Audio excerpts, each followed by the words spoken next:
Pérgamo, pode abrir suas Bíblias, como eu falei, para suas Bíblias para Apocalipse, capítulo 2.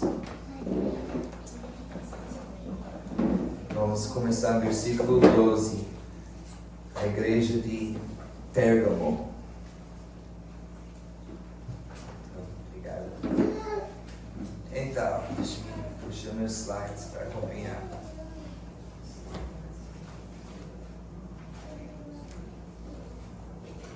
Então, algumas coisas que a gente precisa falar sobre essa cidade antes que nós começar a ler esse texto hoje. Essa vez realmente uma pequena revisão, mas estamos na terceira igreja Pérgamo, mas a gente está falando sobre os 7 igrejas e hoje estamos na terceira igreja. Então a gente falou que João estava aqui em Patmos, nessa ilha, e ele estava provavelmente preso, nós imaginamos, mas não tenho certeza.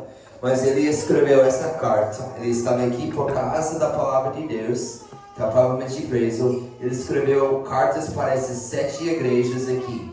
Então ele vai começar com aquela mais próximo, ele vai fazer circular como um relógio.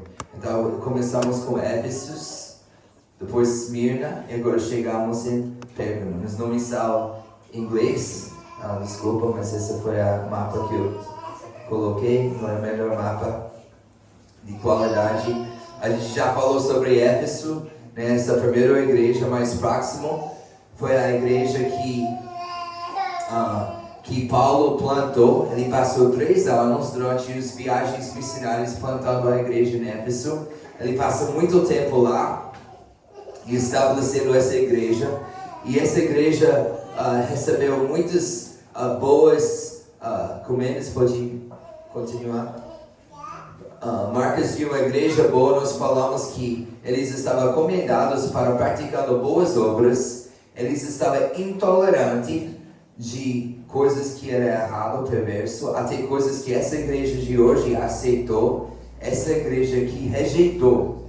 Eles eram zelosos para a doutrina, para a palavra, e eles perseveram durante a perseguição. Também nessa igreja hoje, todas essas igrejas, quase todos enfrentaram perseguição, que era um tempo muito difícil. A gente falou sobre o contexto dessas 7 cartas. Se você lembra, o livro do Apocalipse está escrito sobre as coisas que vai acontecer logo, né? Não é uma coisa que sobre 2000 anos para frente, mas está escrito sobre coisas que irão acontecer logo. No início do livro diz isso, no meio do livro diz isso, e lá no final do livro de Apocalipse também diz: não fecha essa profecia, porque o tempo é agora. Então João diz que ele era uma participante nesses eventos, na tribulação. Ele falou que ele também está participando na tribulação.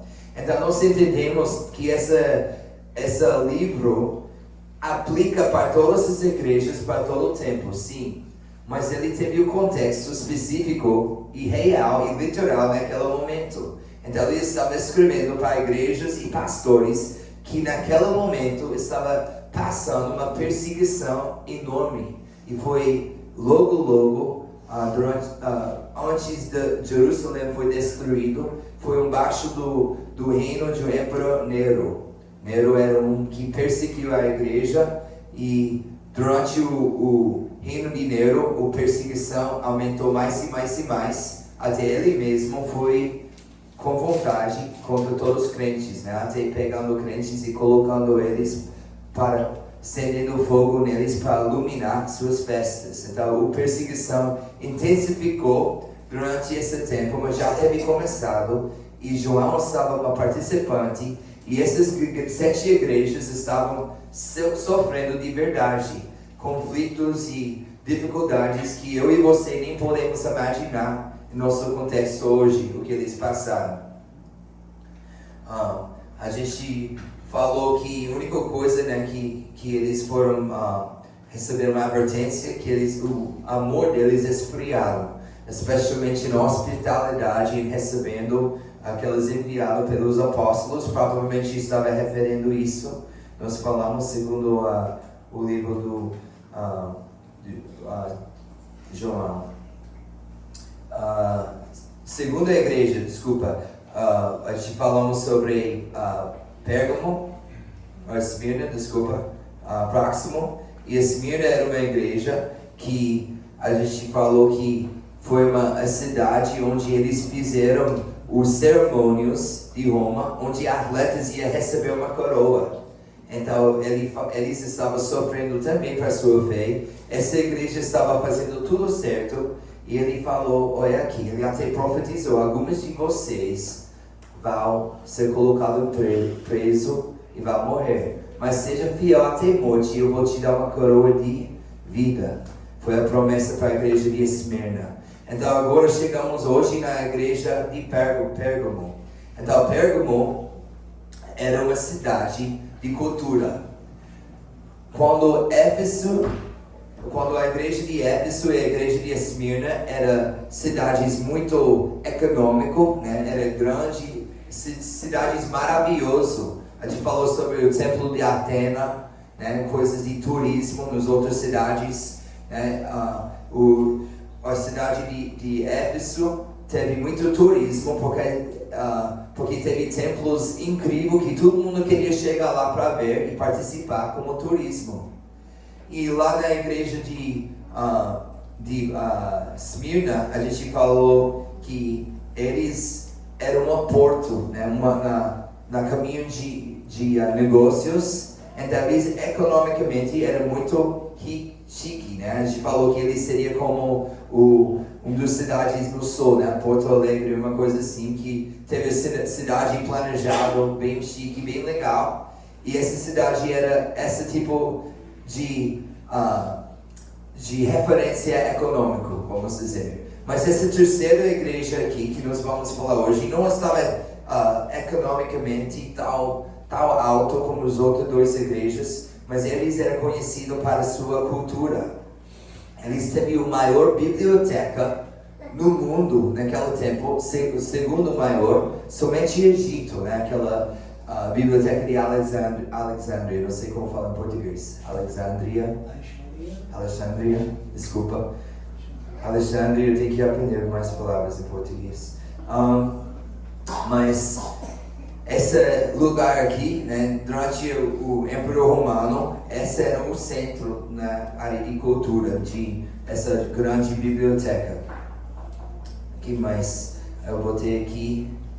Segundo, estou tentando ler minhas palavras. A cidade também teve um templo enorme para a estátua de Zeus, que foi 800 pés de altura. Essa é tipo, quantos metros? É muito grande. 200 metros, essa estátua de Zeus é gigântico. Então, essa foi uma coisa específica, e uma coisa talvez mais importante do que todos é que essa igreja essa cidade era uma cidade onde como você ia dizer, o lugar da justiça. Eles teve um templo para louvar César, e eles também teve uma justiça que teve poder para levar a espada para todos que não iam dobrar o joelho para César.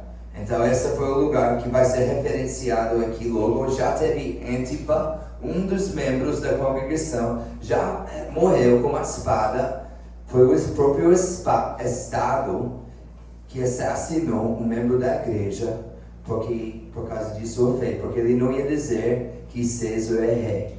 Então, esse é o contexto desse livro. Podemos imaginar uma cidade assim, né, bem cultural, onde Roma teve muito poder, né, até um tribunal, né, o Tribunal de Justiça de Roma, que existia aqui, e foi um centro também, parecido com a Esmirna, que nós falamos também, mas parecido, ele teve um centro de louvando os emperadores. E aqui especificamente, eles podem morrer. Teve a autoridade para colocar alguém para morrer na hora, se eles não louvaram o César. Então, esse é o contexto desse livro. Então, vamos começar a ler aqui em versículo 1. Vamos ler juntos. Chamamos isso o retrato de Cristo. Ao anjo da igreja em Pérgamo, escreva: essas coisas diz aquele que tem a espada afiada de 2 gumes.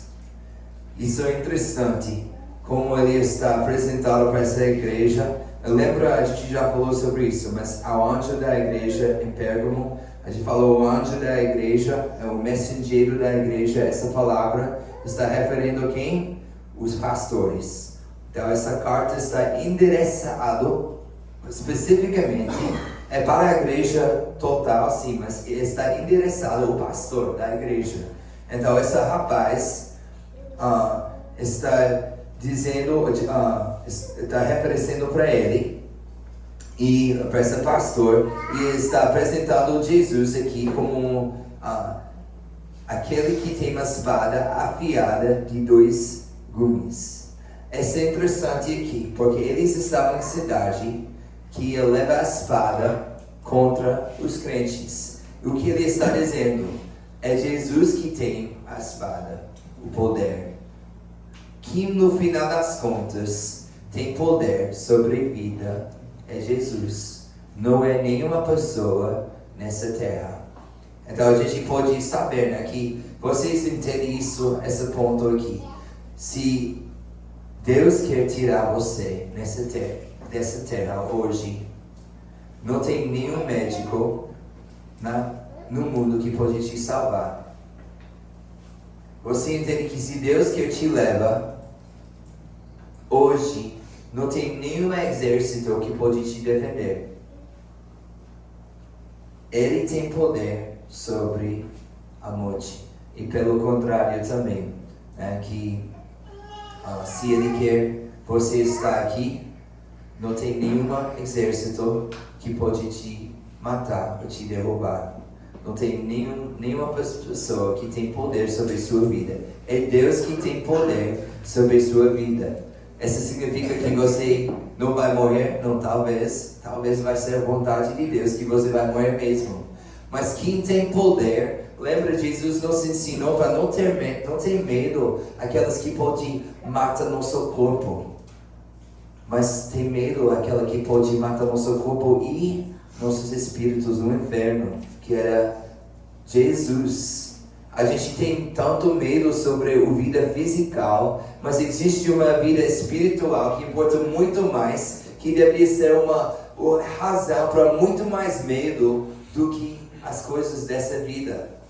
Então, Jesus está lembrando o pastor dessa verdade. É ele que tem o poder sobre vida. Vida física, mas mais importante, lembra, irmãos, mais importante é a vida espiritual. É Deus que tem poder sobre tudo. Então, essa é a introdução. A gente pode ver em Romanos 13, né? A gente estudou a carta de Romanos com o pastor Gabriel, e o carta diz em Romanos 13 que Roma tem o poder para levar a espada, né? para punir quem está fazendo errado, né? Tem uma poder justo de governo para punir mal. Isso existe, né? Eles deveriam levantar a espada contra quem está assassinando pessoas, quem está cometendo crimes assim, sérios, gravíssimos. O governo tem poder para levar justiça. Então, mesmo que Roma tenha esse poder de levar justiça, eles também podem ultrapassar sua autoridade e injustamente assassinar pessoas.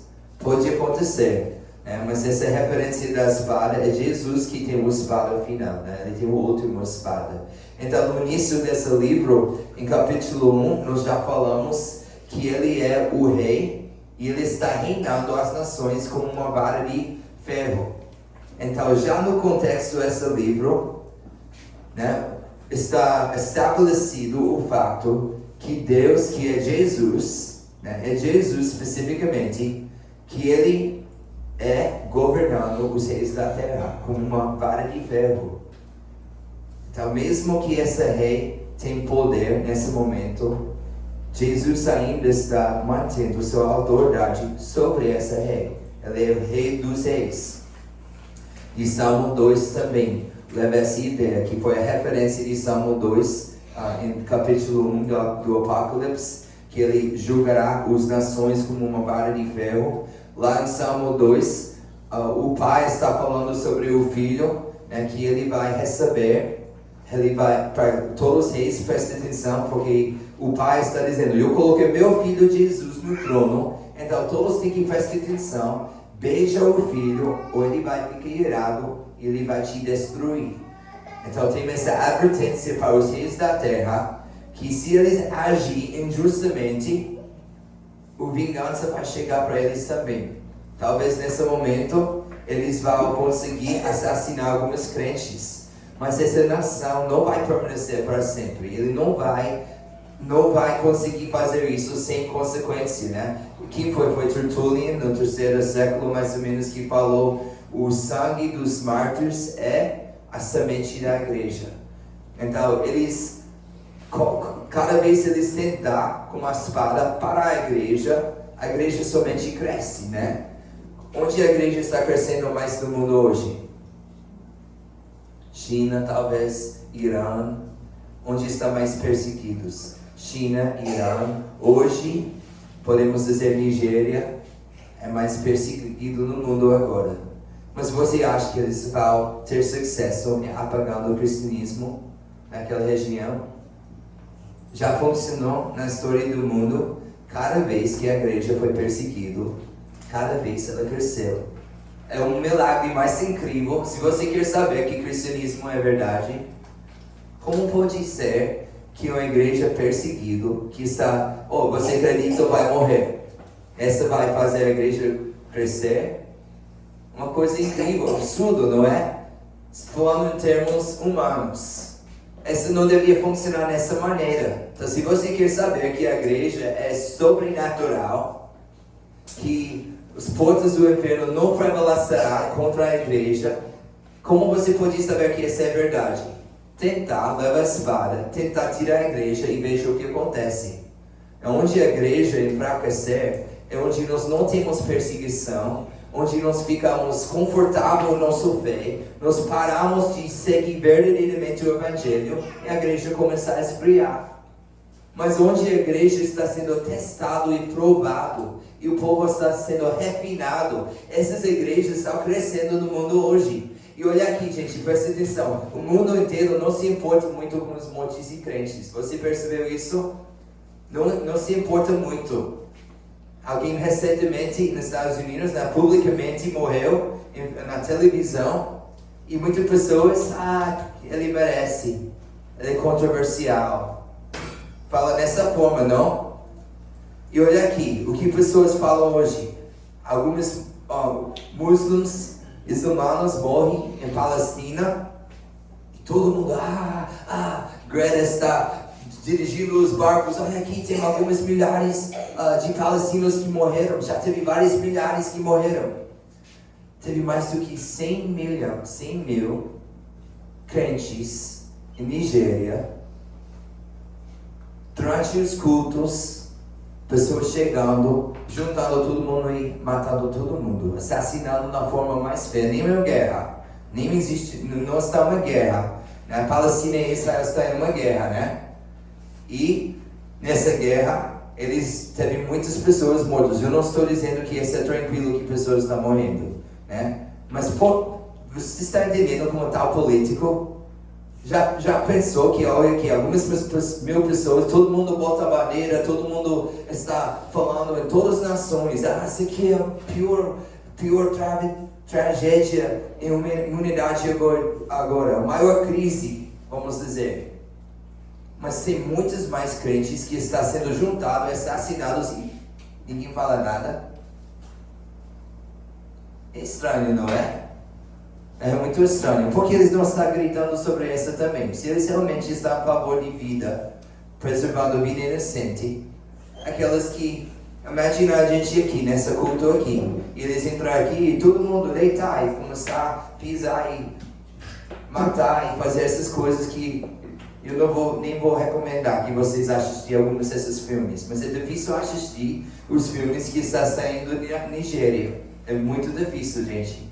É triste e eles estão sofrendo na forma mais feia. E não tem nada, nenhuma atenção para isso aqui. Então, nada muda, né?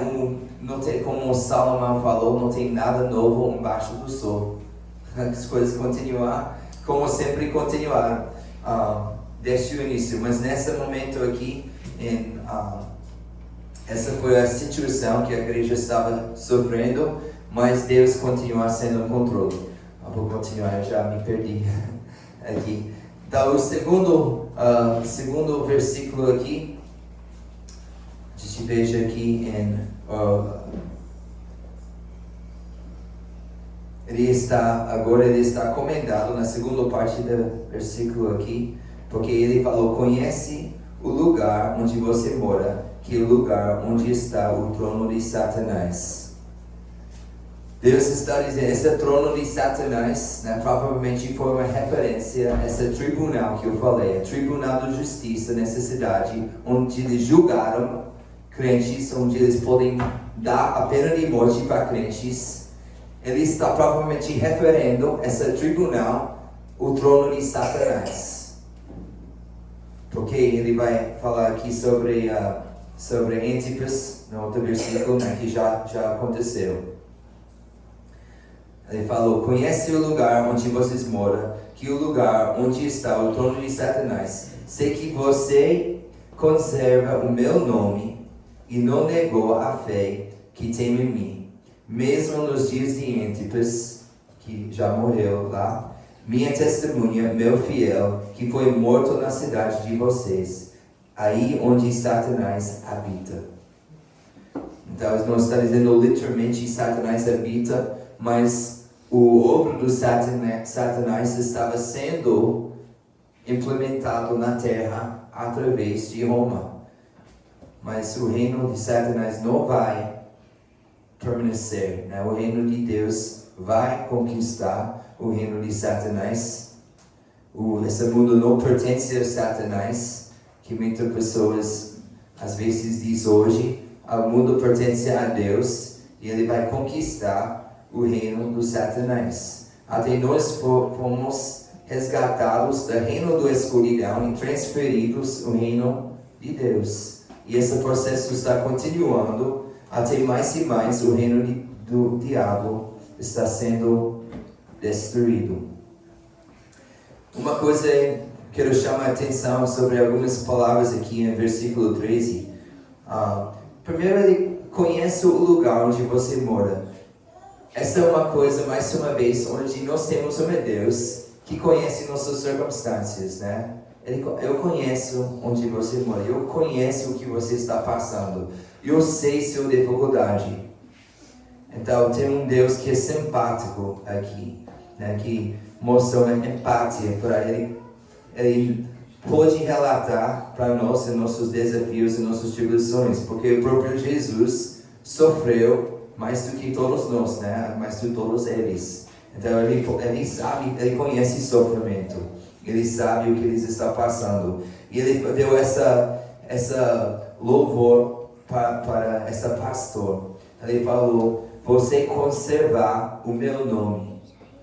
Ele está segurando meu nome, essa pastor. Então eu sou uma pastor. Quando está falando segurar meu nome, não é somente que está segurando o nome e dizendo que Jesus é rei, mas a identidade cristã. Ele não negou nenhuma parte dessa identidade. Tudo que vem com as palavras Jesus é rei, né? A identidade que Jesus é rei significa que essa manda a nossa vida agora, porque ele é nosso rei. Não é somente dizer a palavra Jesus é rei, mas agora eu vou viver no mundo e seguir as práticas dos romanos. Entendeu?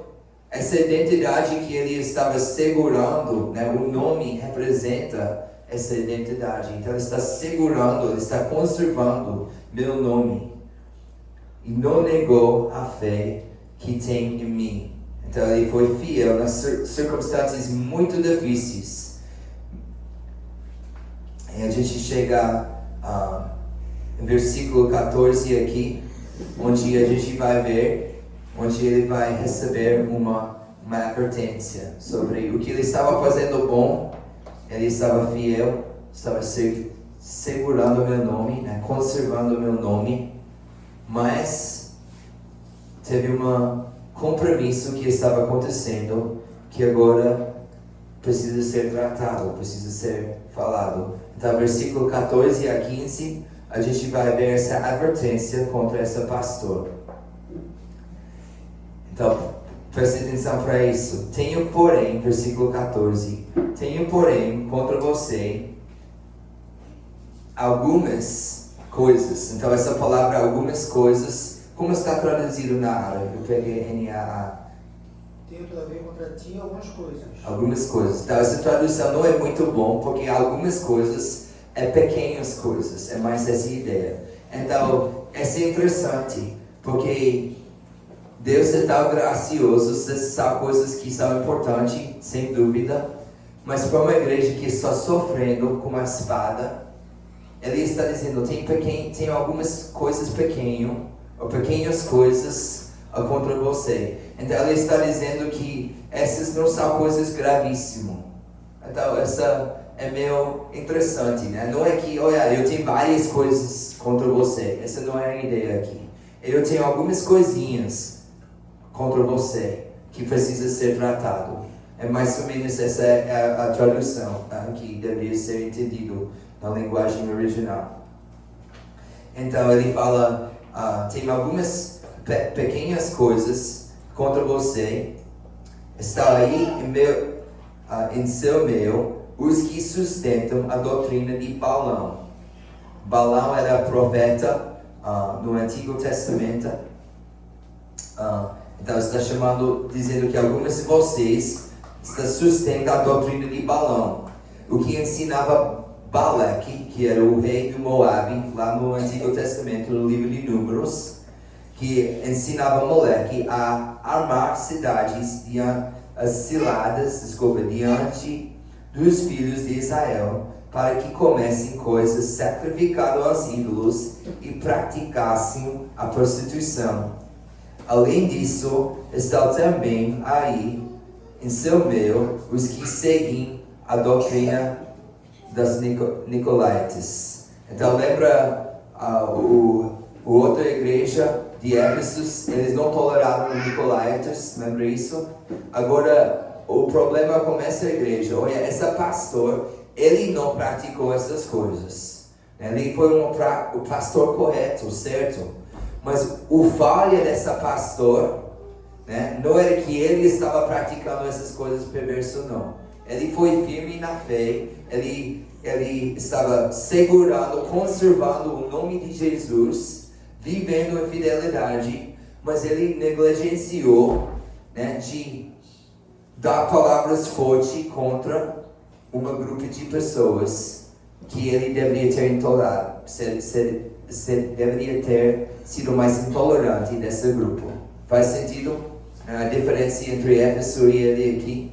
Então, podemos imaginar que a razão para essa tolerância, que ele não fala forte, é porque já teve muitas perseguição. Provavelmente ele queria, eu não vou tentar tratar todas as coisas, nossa sociedade é muito errada, eu vou escolher minhas batalhas. Talvez, não sei, mas talvez essa foi a mentalidade, não sabemos, mas sempre é uma tentação para os pastores em todos os tempos para comprometer a palavra de Deus em algumas coisas culturais, não é? Essa é uma tendência que nós precisamos enfrentar com os pastores. Então nós entendemos aqui que o problema desse pastor foi só uma falta de agir com força contra o que estava errado. Então por isso não é uma coisa gravíssima contra esse pastor. Esse pastor, ele entendeu que ele estava sofrendo, entendeu onde ele morava, entendeu as circunstâncias, mas ainda são pequenas coisas que tem que ser tratado, que ele tem que aprender e corrigir. Então ele está dizendo aqui, né, que o problema eles estão seguindo a doutrina de Balaão, que é uma referência lá no Antigo Testamento. Então vamos lá rapidinho para ler Números 22 a 25. A gente não vai ler tudo aqui, mas só para fazer uma revisão para vocês. Essa história no Antigo Testamento era a história onde Balaão foi a profeta de Yahvé, de Deus, né? O profeta verdadeiro de Deus foi pago pelo inimigo do Israel para fazer uma maldição contra Israel. Então, Balaque, o português Balaque, o rei do Moabe, queria pagar o profeta de Deus para condenar Israel. Somente Deus não permitiu que ele pôde pronunciar maldição contra Israel. Então, se você conhece a história, em Números 22 a 24, 22 a 24, esses capítulos, ele chega e em vez de dar uma maldição, ele pronuncia uma bênção. E aconteceu 3 vezes, e o rei fica chateado, ele queria seu dinheiro de volta. Eu paguei você recebeu meu dinheiro para pronunciar uma maldição contra o meu povo Israel. Mas quando ele ia chegar para denunciar Israel, ele ia abençoar. Deus não permitiu sair da boca uma maldição. Então ele queria o dinheiro de volta. Mas essa profeta infiel fala, Deus não entendeu que Deus não estava permitindo ele amaldiçoar Israel. Então o que ele vai fazer? Vamos ensinar Israel como fazer pecado. Vamos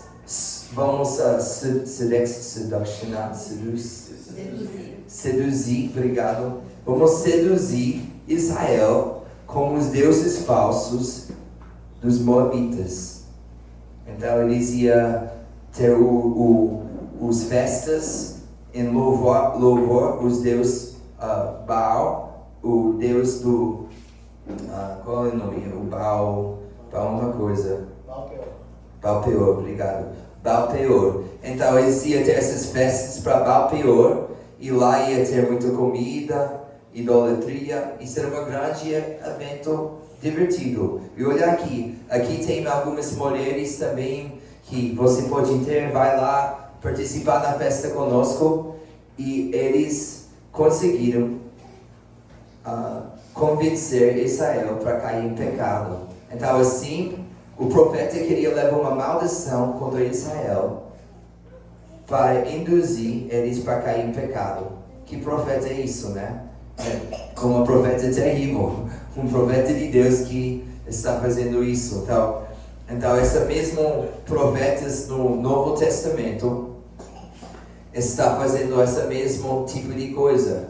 Eles estão tentando levar o povo de Deus para comprometer com idolatria e com imoralidade, para que eles caem.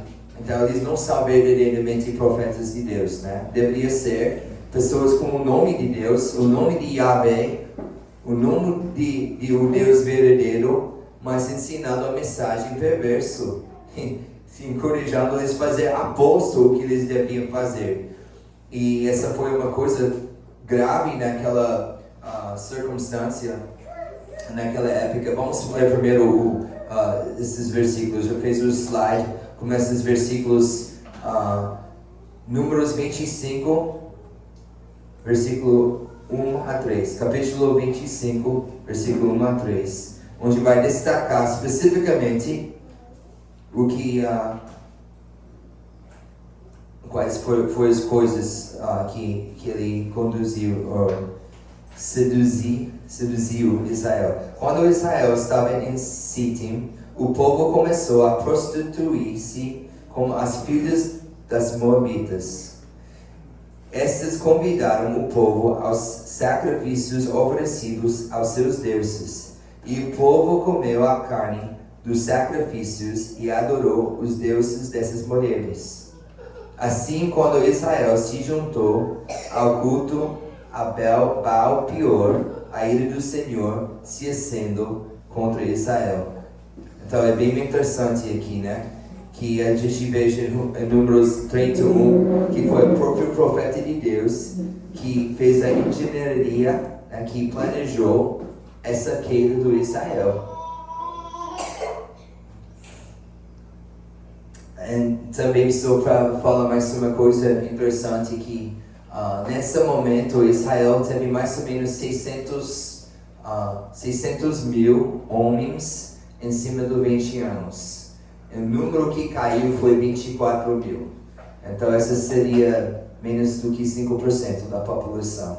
Né? Então não foi que todo Israel participou nisso, mas menos do que 5% teve esse compromisso com a idolatria e levou a ira de Deus. Essas 24 mil pessoas morreram nessa história. Então, com esse contexto aqui, né, a gente entende que aqui no Apocalipse, versículo 14, nós entendemos que ele não está falando literalmente de Balaão, né, profeta Balaão, mas ele está usando essa como uma analogia para aquelas pessoas que estavam seduzindo a igreja aqui em Pérgamo para cometer idolatria. Então, teve 3 componentes principais de idolatria no mundo romano nesse momento, que podemos imaginar, né, que foi mais ou menos assim. Primeiro, havia o sacrifício ou comida. Havia o sacrifício ao ídolo. A comida foi sacrificada para os ídolos. Segundo, havia a refeição sacrificial de comer e beber, em que o ato central da refeição era que as carnes eram oferecidas aos ídolos. E terceiro, havia a imoralidade sexual que muitas vezes estava associada a essas celebrações de adoração. Se você lembra no templo de Artemis, na igreja de Éfeso, lembra que teve prostituição, foi uma parte da celebração do templo de Artemis. Então, o templo de Artemis era um dos 7 maravilhas do mundo antigo. Então, essa é uma coisa gigante, que todo mundo queria ir lá e participar, vamos dizer, culturalmente. É uma coisa grandiosa, vamos dizer, mas era uma coisa perverso no mesmo tempo. Então teve essa ligação entre essa imoralidade sexual. Então esses componentes, né? Oferecendo a comida para os ídolos e depois uma celebração, uma jantar, uma festa e muita imoralidade acontecendo ao redor nesse evento. Então uma coisa que eu não coloquei aqui, mas eu acho que eu deveria ter colocado. Se você lembra, quando os gentios estavam começando a se converter e se tornar crente, lembra, os gentios precisaram se tornar judeus, sim ou não? Eles precisavam ser circuncidados e seguir todas as leis do Antigo Testamento? Não. Essa foi uma confusão na igreja no início, porque teve toda a igreja começou com judeus, e quando os gentios começaram a se converter, o que agora? Eles precisam agir como os judeus? E Paulo fala absolutamente não. Essa foi uma grande peso, a gente não quer voltar para esse peso. E teve um conselho em Jerusalém, em Atos 15, onde foi decidido que eles não deveriam fazer nenhuma dessas coisas. A única coisa que eles precisaram lembrar foi o quê? Lembra para ser generoso com os pobres. A segunda coisa foi não comer comida sacrificada aos ídolos. Então a gente pode entender que naquela época, no mundo romano, naturalmente, né, eles eram pagãos que praticaram essas coisas culturais. Então agora que eles são crentes, o que eles precisam fazer? Olha, separar dessas coisas que estão conectadas com idolatria e perversão. Separar essas coisas. Não come a comida. Eles sabem que ídolos não são real, né? Não existe esses deuses falsos. Zeus não é um deus real. Mas mesmo assim, tudo que estava ligado nessa sociedade, você precisa agora se separar e não participar nessas coisas. Então a gente veja, não somente nessa carta aqui, mas a gente veja que os cartas mais tarde, a gente veja ele está tratando esses assuntos dentro da igreja. A gente vê no livro de Judas capítulo 1, vou ler versículo 4, depois eu vou ler versículo 11. Pois certos indivíduos cuja sentença de condenação foi promulgada há muito tempo se infiltraram no meio de vocês sem serem notados. São pessoas ímpias que transformaram em libertinagem a graça do nosso Deus e negam o nosso único soberano e Senhor Jesus Cristo. Então essas pessoas infiltraram no meio de vocês sem serem notados. Está dizendo aqui, olha aqui, parece crentes. Pessoas na igreja parecem crentes, sabem a linguagem de Jesus, sabem a linguagem como aparecer como crente.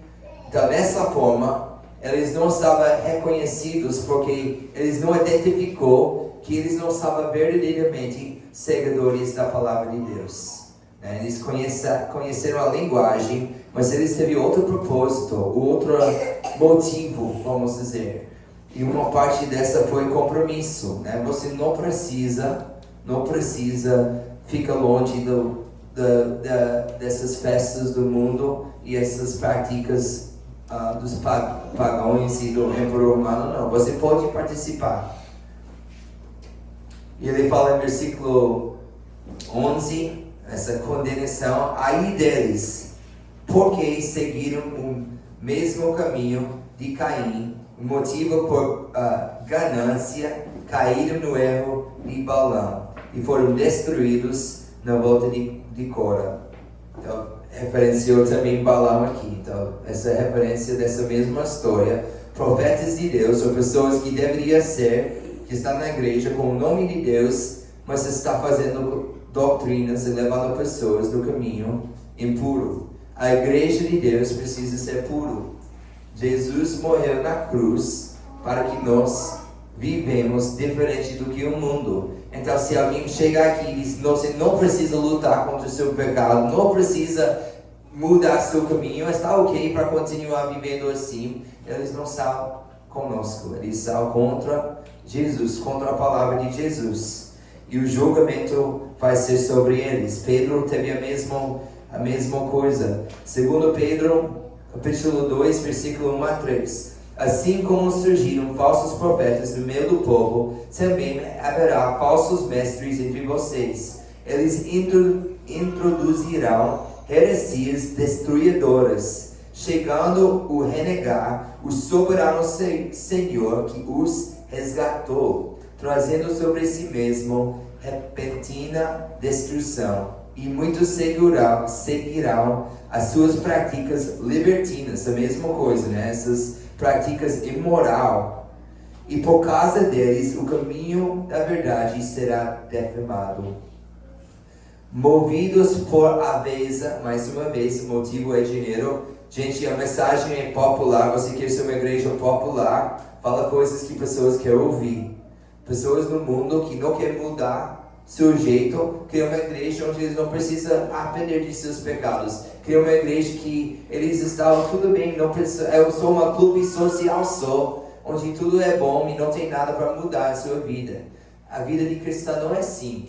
A vida cristã, nós precisamos diariamente tratar nosso pecado. O que nós fazemos aqui hoje já, no tempo de Santa Ceia, reconhecer que estamos lutando contra a nossa carne.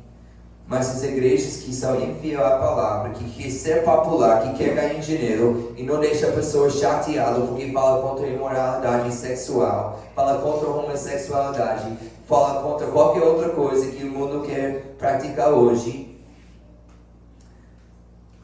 eles vão ser popular e vai ganhar mais falando as coisas que as pessoas querem ouvir. Mas para eles a condenação decretada há muito tempo não tarda e a destruição deles não caiu no esquecimento. Tem mais um aqui, ou mais dois. Tito 2, 11 a 14. Porque a graça de Deus se manifestou, trazendo salvação a todos. Ela nos educa para que, renegadas a impiedade e as paixões mundanas, vivamos neste mundo de forma sensata, justa e piedosa, aguardando a bendita esperança e a manifestação da glória de nosso grande Deus e Salvador Jesus Cristo. Ele deu a si mesmo por nós, a fim de nos remir de toda iniquidade e purificar para si mesmo um povo exclusivamente seu, dedicado à prática de boas obras. Esses versículos não estão em sua Bíblia, Tito 2, 11 a 14, no lado dessa igreja aqui. A vontade de Deus para nós é isso. Eles estavam fazendo o contrário, né? Esses profetas falsos estavam ensinando diferente do que essa doutrina. Eu vou pular 1 Timóteo e vai para já o final aqui. Apocalipse 2, 16 a 17. E vamos encerrar aqui. Então, versículo 16. Portanto, arrepende-se. Então, olha aqui, esse pastor tem pequenas coisas contra você, mas há coisas, todo pecado precisa de arrependimento. Portanto, arrepende-se, senão irei até aí sem demora. E olha aqui, não lutarei contra você, eu vou lutar contra eles com uma espada de minha boca. Vocês estão entendendo o perigo quando a igreja não condenar o que está errado? Mesmo que a igreja é santa, mesmo que o pastor é santo e piedoso, quando ele não luta contra essas pessoas, é um perigo para eles. Deus não vai vir contra esse pastor, ele vai vir contra eles. Ele vai lutar com a espada. O que aconteceu com Balaão, com aqueles que seguiram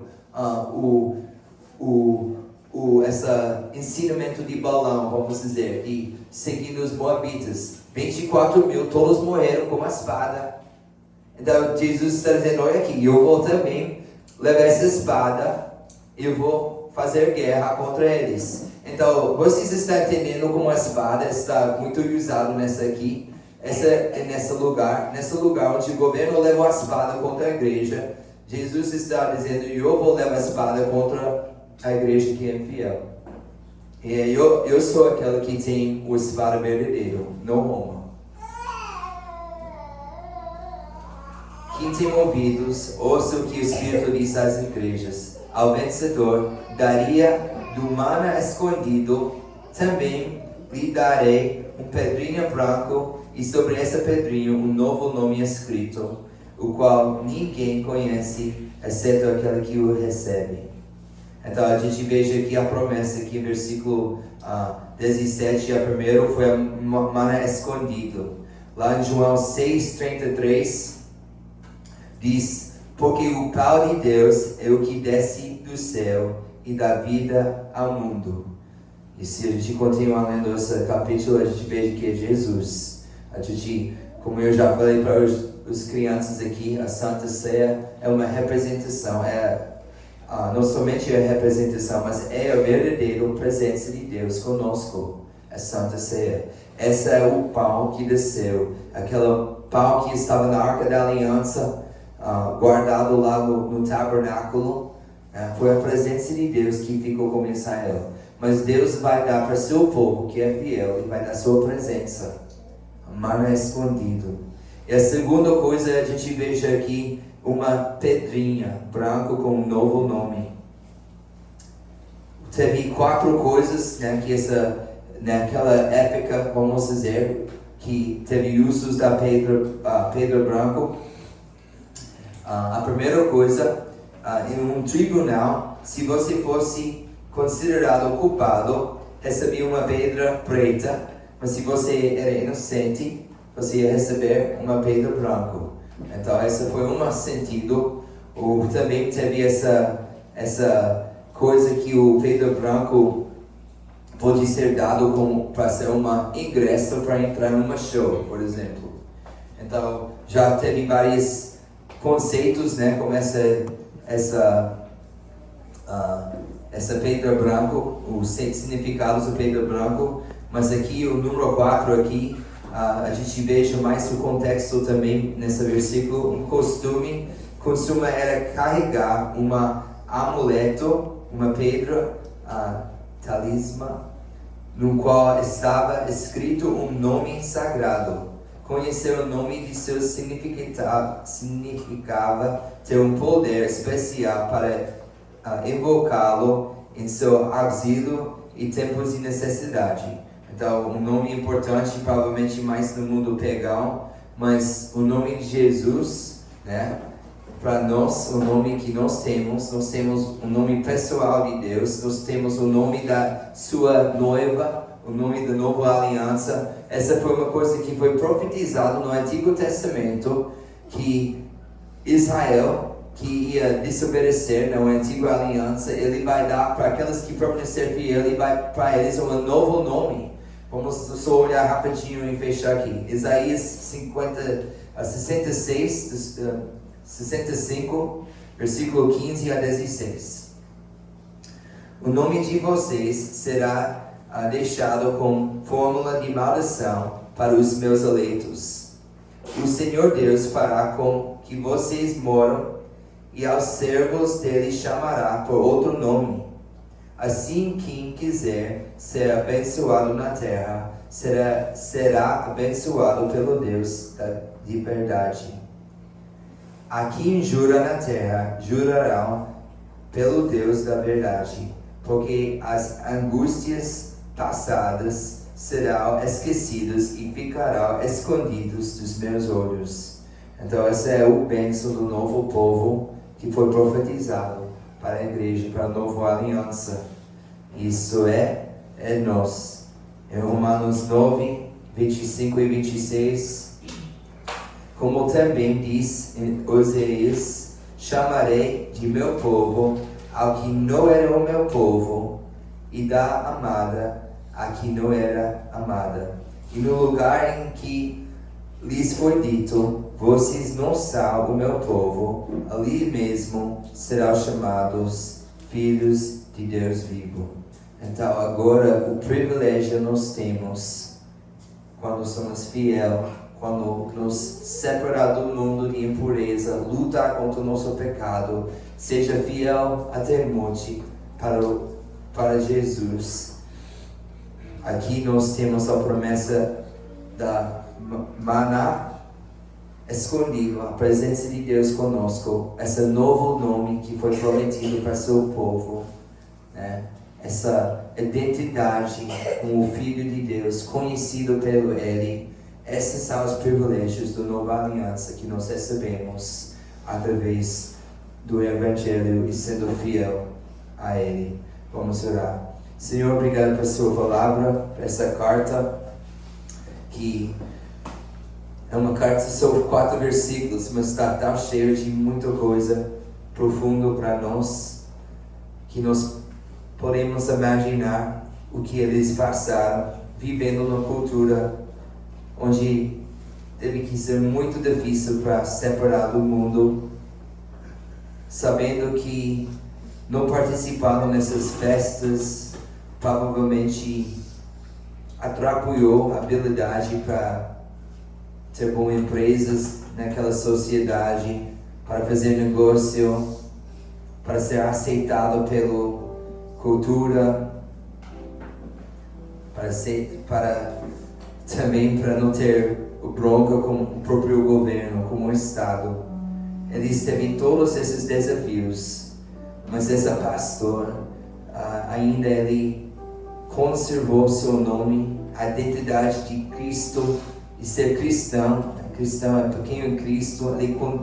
Ele guardou, ele andou vestido com essa identidade de ser cristão nessas circunstâncias. E nós entendemos que ele comprometeu um pouco, que ele não condenou os nicolaítas, que falou que era ok para participar com essas coisas. E essa gerou uma consequência de pessoas conduzidas no caminho errado, aceitando coisas que sua palavra fala contra. E nós entendemos, como sua palavra diz, que nós lemos que nosso papel é para ser puro, uma igreja puro e santo, preparar como noiva para Cristo. E esse povo que se preparar para a noiva vai ser aqueles que recebem essa intimidade, que recebem a presença de Cristo conosco, que vai receber um novo nome, que vai ser o Filho verdadeiro do Deus vivo. Isso que nós buscamos, isso que nós queremos obter também. Na outra carta, o direito para comer do fruto de vida. E na outra carta, o direito para ter uma coroa de vida eterna. Somos atrás desses benefícios, essas promessas para o seu povo. Nos ajuda pela sua graça a ser fiel e aprender também através dessas advertências e também através desses bons exemplos. Em nome de Jesus. Amém.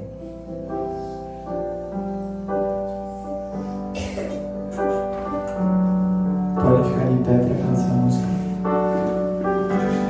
Que o Senhor te abençoe e faça brilhar seu rosto em ti, conceda sua graça e te dê paz. Amém. Amém.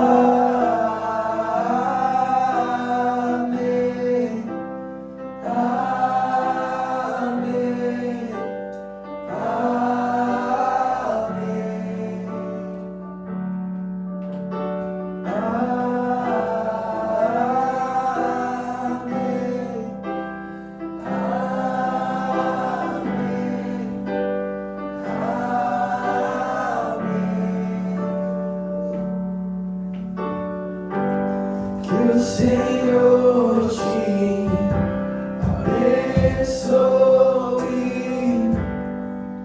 e faça brilhar seu rosto em ti, conceda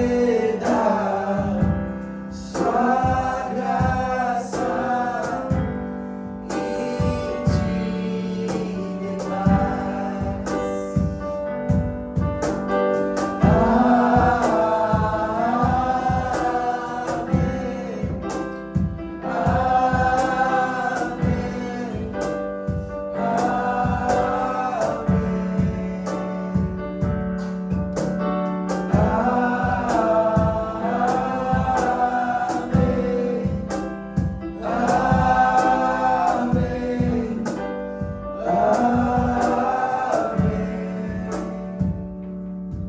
Que a bênção se derrame até 1000 gerações, sua família e teus filhos e os filhos dos teus filhos. Que a bênção se derrame até 1000 gerações, tua família e teus filhos e os filhos dos teus filhos.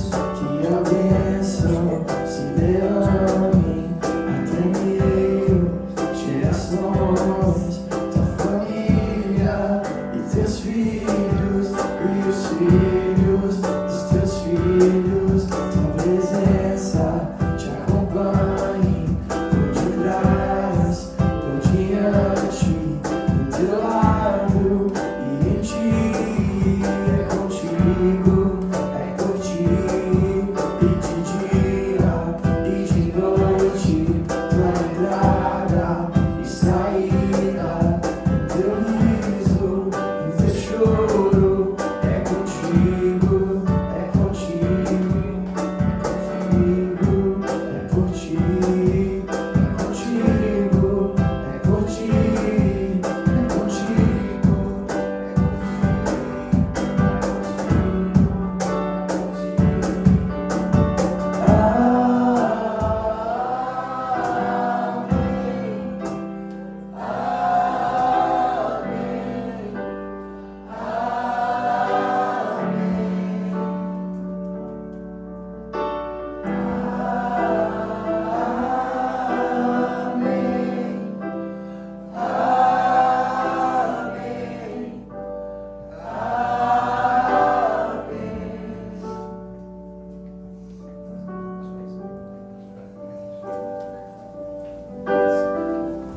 Glória a Deus, irmãos. Bênção de Jesus, está aqui com o Jesse. Que bom, como é bom ter você, meu irmão.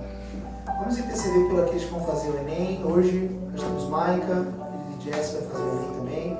Temos muitos alunos no Êxodo, no Colégio Êxodo, que Jesse e Alex têm tocado. Tem os da Eco Prime também. Vamos orar por eles, feche seus olhos por um momento. Senhor Jesus, abençoa, Pai, esses nossos irmãos, especialmente Mike, especialmente aqueles que são do Colégio Êxodo, Seu Deus, também daqui da Eco Prime. Nós pedimos a Tua bênção.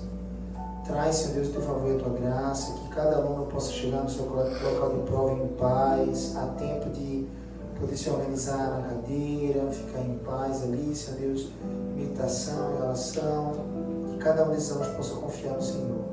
O Senhor, Senhor Deus, possa trazer a memória deles, os assuntos estudados durante todo o ano letivo, que eles possam, Senhor Deus, desempenhar bem a prova e possam receber, Senhor Deus, o resultado conforme te agrada, conforme o Senhor tem designado para cada um. Mas pedimos o teu favor para conceder aos nossos alunos e também a Maica, a aprovação.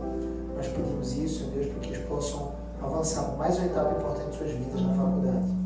Possam se profissionalizar e glorificar o teu nome, sendo profissionais que glorificam a ti. Em nome de Jesus, te oramos por isso, Senhor Deus.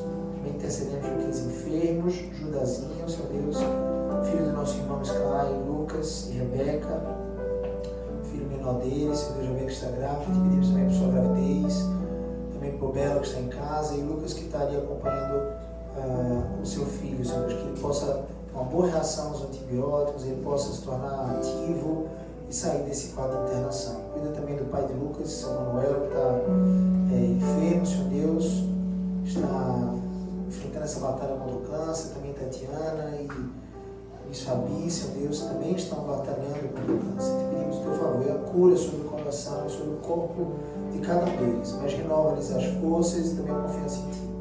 Te agradeço por cada visitante, por esse culto, te louvamos, Senhor Deus, por tudo, em nome de Jesus, amém. Irmãos, recebam a bênção do Senhor, que a graça do nosso Senhor e Salvador Jesus Cristo, o amor de Deus, nosso Pai, as doces e infinitas consolações do Santo Espírito estejam sobre vós, sobre todo o povo de Deus esperando pela face da terra, desde agora e para todo sempre. Amém, amém, irmãos. Você tem alguma coisa? Sexta-feira temos a graduação. Não sei se você quer fazer ainda, minha casa, se eu não posso se presente, você quer fazer? Se você conseguir. Ok, deixa eu voltar no grupo, se a gente vai ter pequeno grupo ou não. E aí tem um computador que eu preciso apresentar. Então, fica atento ao grupo do WhatsApp. Quem quiser, inclusive, entrar no grupo do WhatsApp, é só uma bênção, conversa com a gente aqui no final. Nós temos muitos visitantes, certo? Você está nos visitando também, como é seu nome? Eduardo aí.